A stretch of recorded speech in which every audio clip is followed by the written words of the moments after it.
আমি দৌলতপুর গ্রামে চলে আসিছি একটা দ্বীপের ভিতরে। মনে করেন একটা দ্বীপের ভিতরে যে এখানে একটা গ্রাম আছে, তাদের যাতায়াতের রাস্তা শুধু একটাই। তো আমার এক চাচার পেয়ে গেলাম।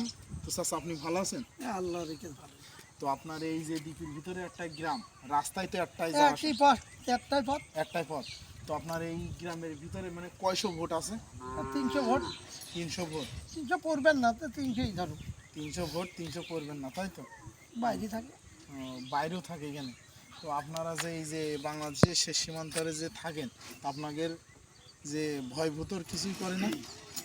কিছুই করে না। মানে আর আমরা আরামে আছি। আরামই। আরামে এই ধরো রাত 10টা 12টা পর্যন্ত যদি রাস্তা পরে গরু থাকে, তা চোরেরও ভয় নেই। চোরেরও ভয় নেই, না। আর চুরি করার কোনো সিস্টেম নেই, তাই না, নাকি? চুরি করে বেরোবে কম নয়, একই মুখ দিয়ে বেরোতে হবে। তা আমাকে গ্রাম আইতে পর্যন্ত চুরি হয়নি, হয়েছে বাংলাদেশ স্বাধীনের পর পর হয়েছে।